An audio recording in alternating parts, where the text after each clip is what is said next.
Hello and welcome to CivilNet. We have the honor of hosting Dr. Roger Ohanesian here in the studio. Dr. Ohanesian, as many of you know, is responsible for the Armenian EyeCare project, and he's here to talk about 20 years of service to Armenia and how it all got started. Welcome. Well, thank you. Thanks for enjoying.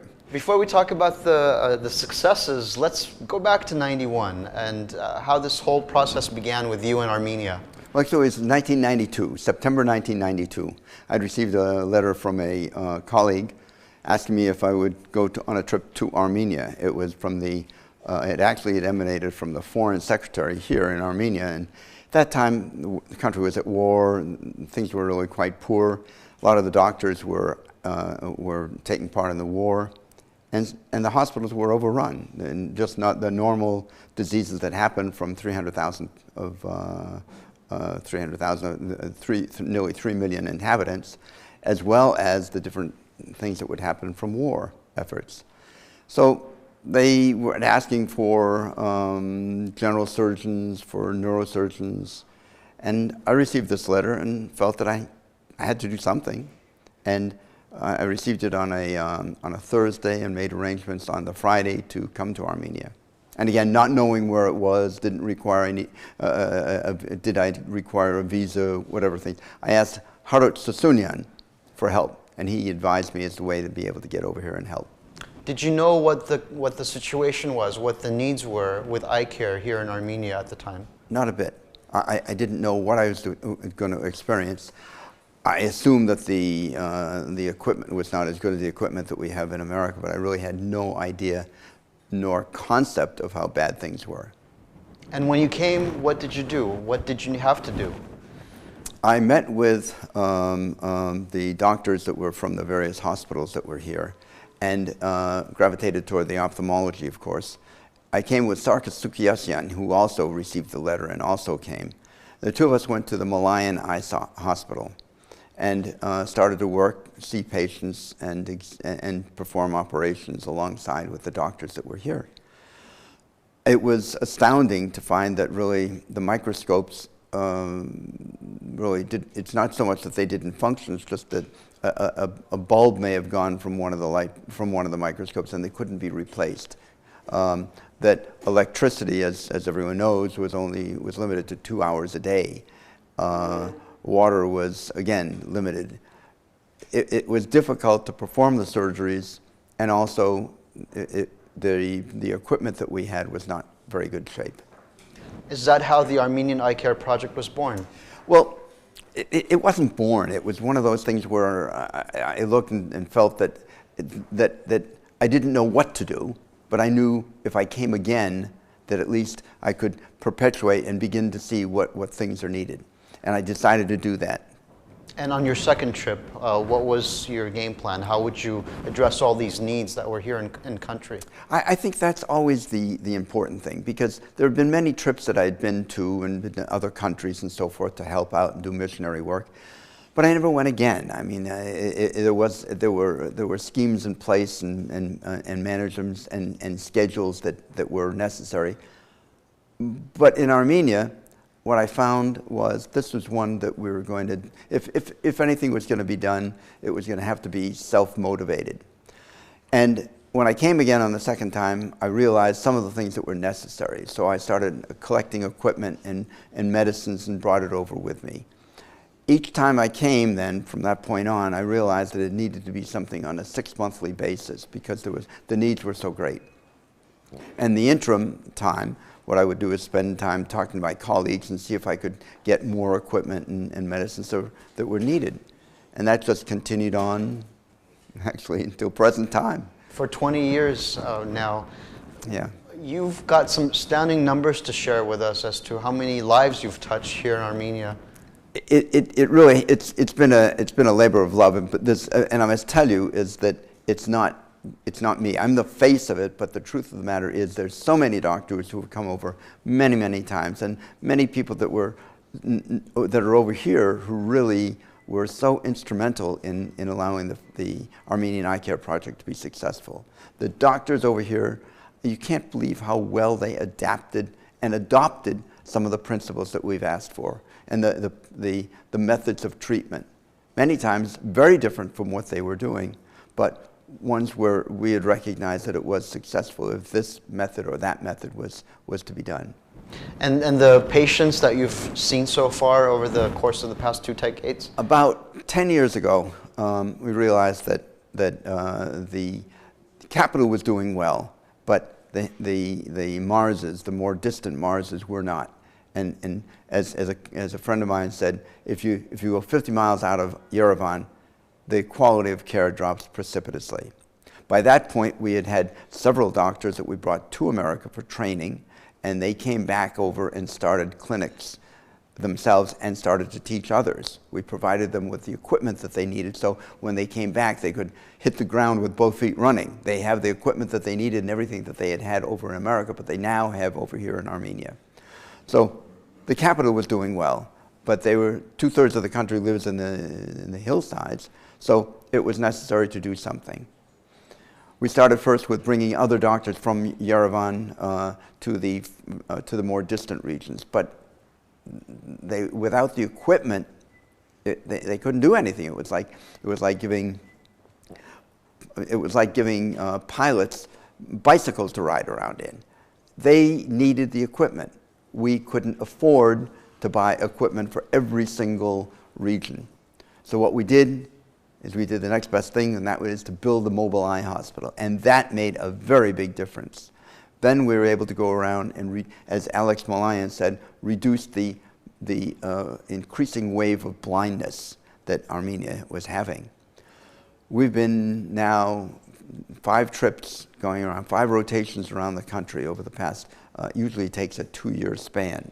Over the past 10 years, we've gone around the countryside and have performed 350,000 screenings on patients. We've performed another 30,000 surgeries and another 20,000 lasers on board this mobile eye hospital that we have that has 2 exam rooms and an operating room. Asatur Hosepian has been fantastic. He's been someone who has kept that facility running and has kept all the equipment working. The only thing that we've had to replace in 10 years has been the tires to this mobile eye hospital. It's an impressive trailer truck, huge in size. It is. And all these procedures that are done on the mobile eye hospital are done at no cost. These are patients who fall into the level of poverty and basically cannot afford to even the amount of money it would take to come to Yerevan where they could get the surgery for free. So bringing the hospital, that's mobile eye hospital, to them has really been fantastic. And how do you foot the bill for this? How do you pay for it? I have to tell you is that the diaspora has been tremendous, and the U.S. government has also been terrific. They have provided us with grants that allow us to be able to provide the monies for this. Plus, there have been certain individual companies and corporations that have provided large amounts of money to us. There's on the back of the truck we've enumerated those people who have been truly very big givers in order to be able to get the mobile eye hospital going. And the surgeons from America who come over twice a year, we don't do the surgery. It's the Armenians that do the surgery. They're thrilled to do it and to be part of a system where they're helping their own countrymen. Wow, I mean, to touch the number of lives that you have with the surgeries, and from basic eye checkups to having surgery inside that truck must be an enormous challenge, especially when it's winter time. Does the truck work throughout the year, or are you? There are certain months of the year they don't work. It's just certain places the roads are impassable, and so.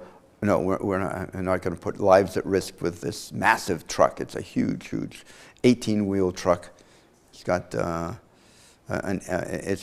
a generator on it because there are some times that they need to go into places where there's not enough electricity. So this facility is self-contained. And on surgery days, how many staffers do you have to be part of that outreach? How many have to be there to perform the surgeries and help surgical procedures? That's above my pay grade. Okay. Nune Yegiazarian, who is our executive director here in Armenia, knows all that information. They've been able to, and this is what I mean, this has been so great about it, is that it's truly Armenians helping Armenians. They are the ones that we've started the ball rolling, but they've kept it going and have advanced and improved upon the situations. The doctors that we've brought over from Armenia to train in America have come back and are training others. I have brought Americans over, some consultants from Americans who are top academics, and they've, to a man, and woman, they've said how impressed they are with the doctors that are over here. One doctor said, he said, "My God," he said, these people humble me because they're so informative. They understand, they read, and they become themselves a tremendous source of education. And that's the other thing that they'll do. There is further education going on of the younger doctors that are coming in. We have education center, and we even have a wet lab, which is a place where it's surgical training. It's a thrilling program, and as I say, it's mainly been through the doctors that are here and my staff, the Nune Yegezerian and her group, that have suggested the next directions that we should go. And all this wouldn't have happened until you had set the wheels in motion, so thank you to you for all the work that you do. I'm thrilled. And you continue the outreach in the diaspora. We get letters and updates from the organization, and we're happy to support it. There's a website where folks can find out about the EyeCare project. It's eyecareproject.com. Yes. And how can people help? Well, you know, I often thought, well, that now we've been able to take care of the people in the capital, we've been able to take care of the people in the regions, and just about the time that you think that things are going along terrifically well, then some of the doctors will come up and say, listen, there's another area that needs help. That happened with the retinopathy of prematurity program. Which is? It's a children that are born prematurely can have a very big problem with their blood vessels that aren't mature. And as they pass through maturity, as they pass through certain weeks of gestation, of development, they will form along the outside of the retina in a very orchestrated way. This is going to happen whether they're born, whether or not they're born prematurely, or if they're still within the womb. The difference is there's certain metabolic items that they need. There's certain types of oxygen and certain types of nutrients that they need. When they're outside the womb, these sometimes don't happen. And their blood vessels, instead of growing on the outside of the retina, start to grow in toward the middle, intermingle and burst and bleed and rip off the retina for them never to see again. A thrilling thing for me has been this retinopathy of prematurity program. Mehir Yepremian met me at one of our meetings in America, and spoke about the retinopathy of prematurity. I told him we had already addressed that problem because we had one of the doctors that we brought over, but I said she needs further education and equipment. So Mehir introduced me to Tom Lee. Tom Lee is a Korean American who is the head of Children's Hospital Vision Services in America at one of the Children's Hospital in Los Angeles, one of the biggest children's hospitals. He then agreed after a little while to come to Armenia and has given lectures in 2010. Since that time, we have performed evaluations and treatments, and there have been 60 children, 60 infants, premature children, kids that are just born, who've received a vital treatment with laser because they were identified as having this horrible disease that blinds both eyes in their first weeks and months of life. So they're never ever to see again throughout their entire life. If they can be caught early, then it can be prevented. There have been 60 kids who have never ever lost vision. They've now to the point where these kids have got sight.